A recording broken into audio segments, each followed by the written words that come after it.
up and down, getting to an aliyah, getting called to the Torah, this middle area here. As you move around the synagogue, there's certain little nooks and crannies, getting up the stairs to get to the bima. Even the handrails seem to be designed for little children to hang from, but not for adults to use going up and down.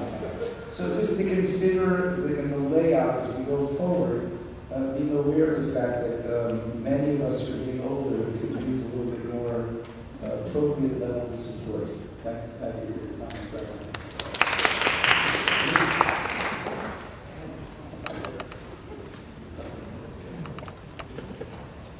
I bet you can hear me without a mic. I was quite sure you could. I find it difficult sitting on that side, staring at my husband over here, where I should be looking over there.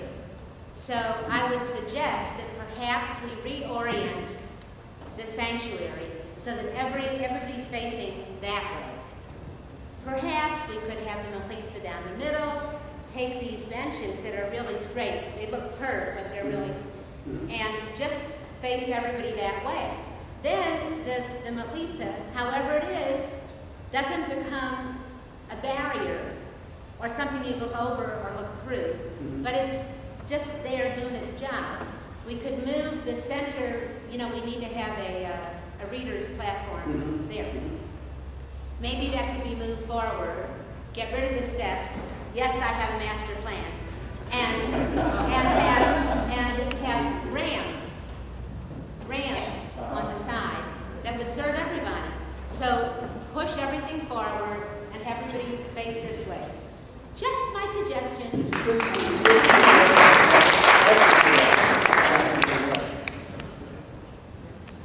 Yes.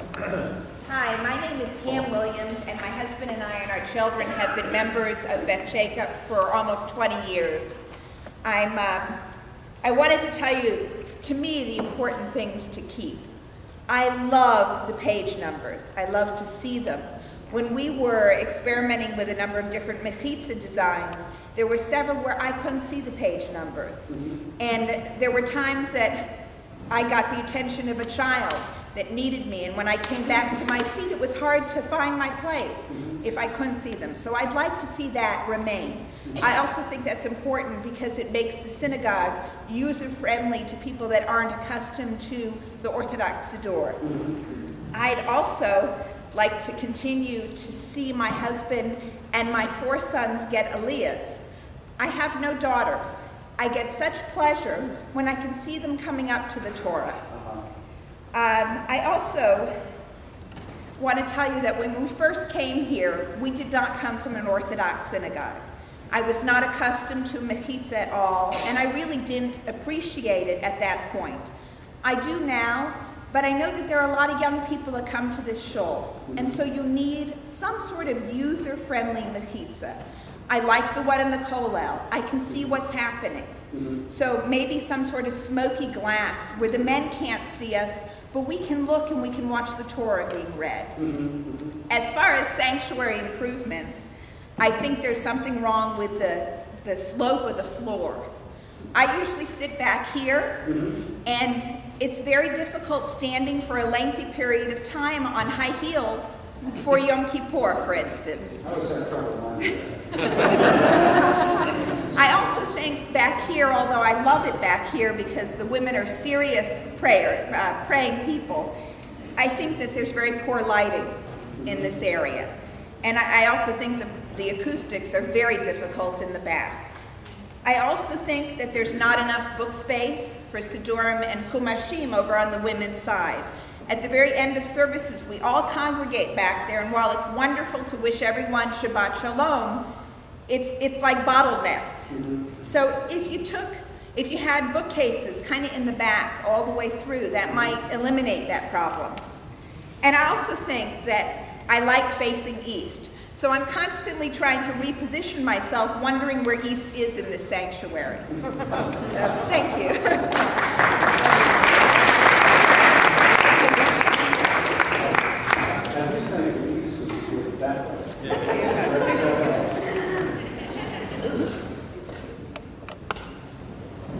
been going to the shul here for over 30 years, and I've traveled all over the world, and for me, this is one of the most beautiful sanctuaries I've seen anywhere. So one We're very fortunate for what we have here, not only as far as the building itself, but also all the people involved. I've been very fortunate to have 3 children married in this sanctuary.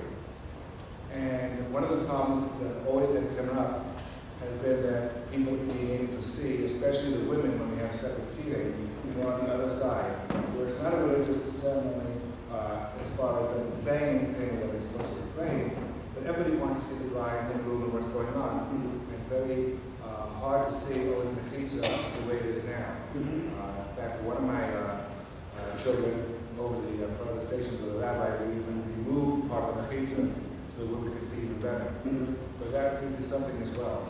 So another thing is, you're never going to have a problem, you're always going to have an issue as far as the heating and cooling. The women are going to be hot, they're going to be cold, and the women are going to be hot. And one of the ideas could be possibly having fans put in the back area to circulate the air more.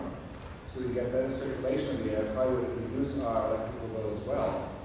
But it would make it more convivial as far as the atmosphere goes, but also to have in mind when looking into the construction of the mechitza as well as the synagogue, what other things the synagogue is used for besides just for prayer. For meetings, for other things, for weddings, for missions, etc., where there might be different needs. Walking down the aisle, going down the steps, up the steps, down the steps, up the steps is an issue as well. Right. It should be addressed as well. Thank you for your comments.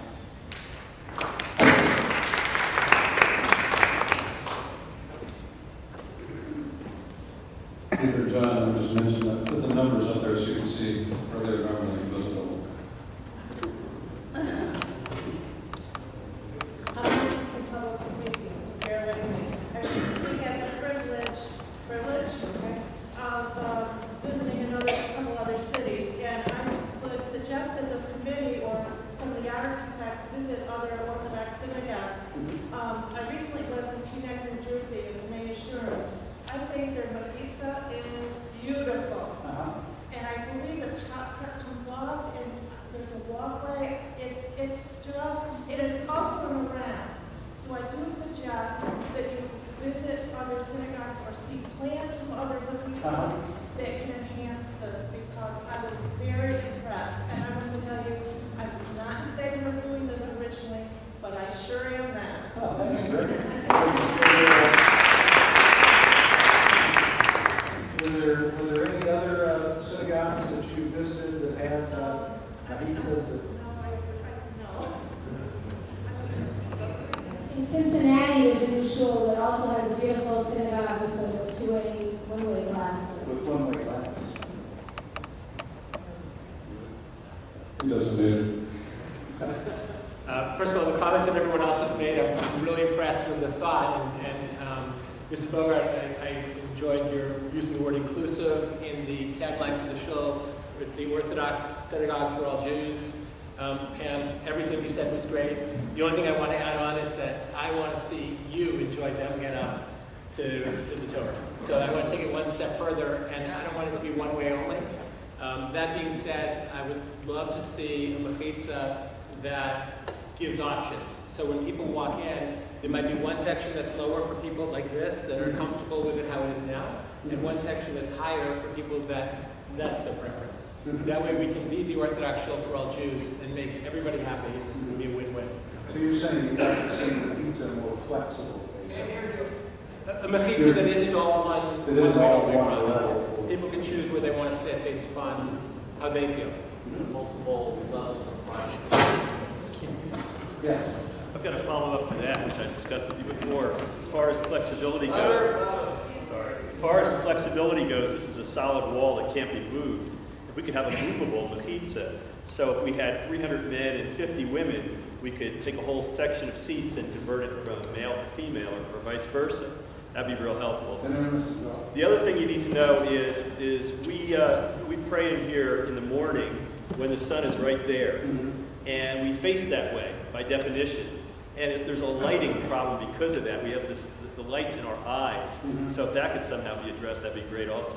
Thank you for the thought.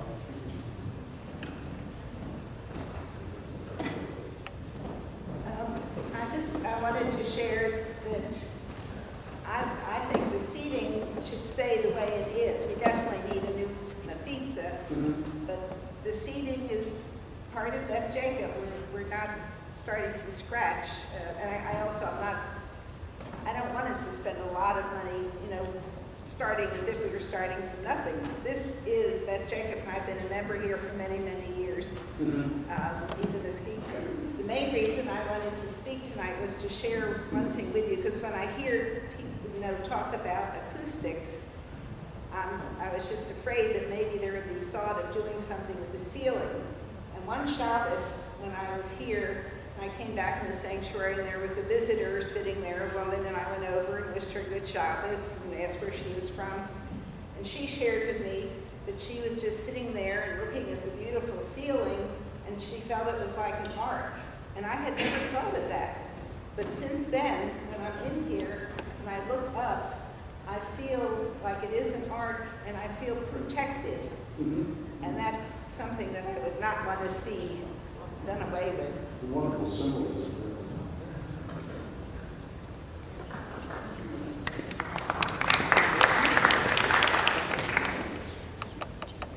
I grew up in Savannah. The synagogue that I grew up in initially had 3 levels. Level that the men were on, there was a balcony on each side, and my grandmother sat on the top row, on the top shelf. On the top shelf. Sorry, top shelf. On the top row. And when they threw candy from that area, and if I miss a kid, the kinetic energy that picked up was smack. But they moved to a new facility, and which is also over 40 years old now. But instead of having anything between the men and the women are on an elevated area. Different level. Different level. And the men, the level scoots down like over here. Of course, there's a few men that put their elbow on the level, and that's the way they get it. There is no barrier. So there's no visual there. There's no visual barrier. There is no barrier.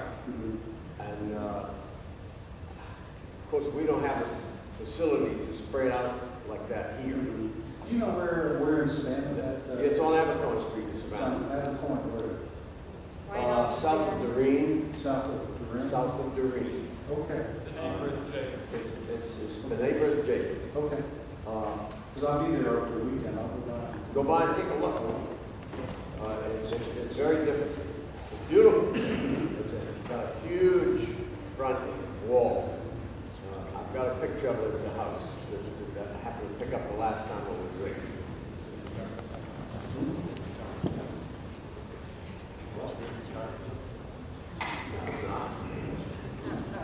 All right.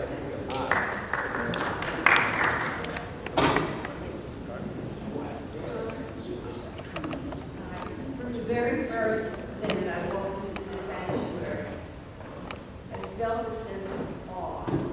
It's awesome. And I always think of one thing whenever I'm here. Wouldn't it be wonderful if that was clear glass and we could look up at the sky and the stars and the trees and feel closer to Hashem? And that's really my suggestion. It would be the most beautiful, beautiful thing to look up into the skies while we're done.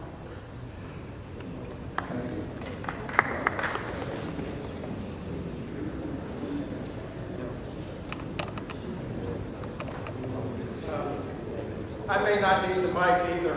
I'm used to projecting my voice as well. However, I would like to make one suggestion specifically. I've heard tonight from a number of people who have mentioned this synagogue, that synagogue, and I know that you're up there taking notes as best you can. Absolutely. However, may I suggest that those of you who have mentioned a specific synagogue, or even those who have not, please write that down